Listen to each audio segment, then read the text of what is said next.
S'il fallait définir ce qu'est un Rosicrucien, eh bien je dirais que par définition, c'est un homme ou une femme qui a une approche humaniste et spiritualiste de la vie et du monde en général. Alors humaniste, pourquoi? Eh bien parce que les Rosicruciens, ils ne sont pas les seuls naturellement, mettent l'homme au centre de leurs préoccupations. Et spiritualiste, eh bien c'est parce qu'ils admettent comme une évidence l'existence de l'âme et par extension comme une évidence l'existence de Dieu. Mais évidemment, encore faut-il savoir ce que l'on entend par Dieu. Alors je ne sais pas, peut-être que le mieux est de se référer à certains textes officiels de l'ordre de la Rose-Croix.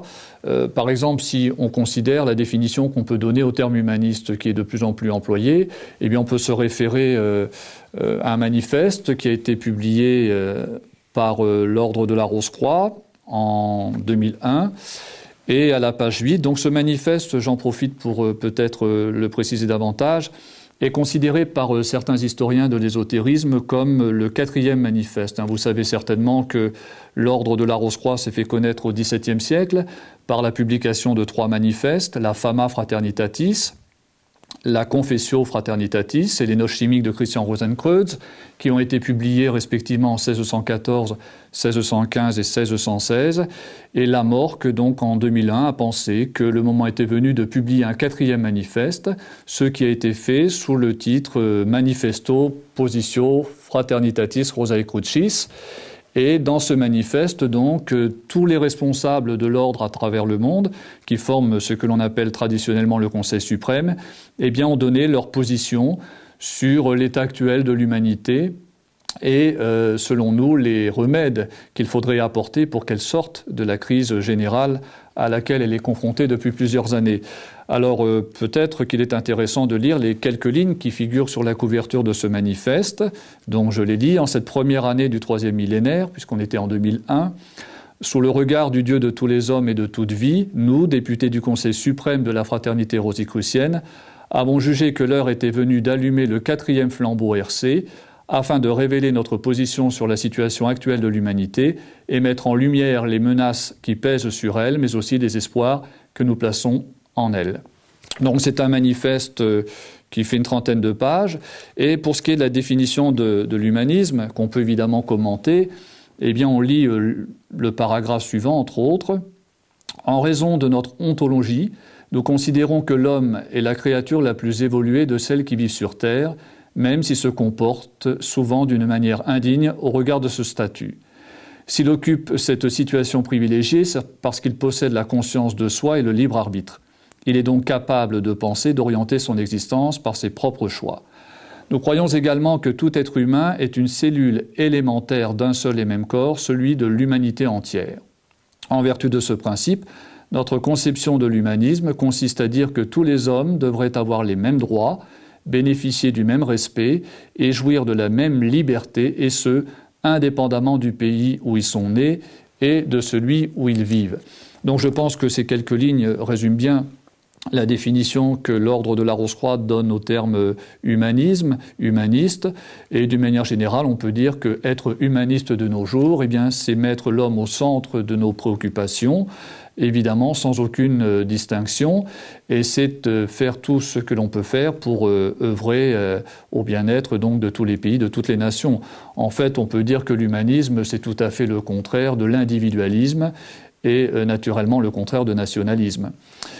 L'ordre de la Rose-Croix n'est pas uniquement un mouvement humaniste, c'est un mouvement spiritualiste, comme je l'ai dit tout à l'heure.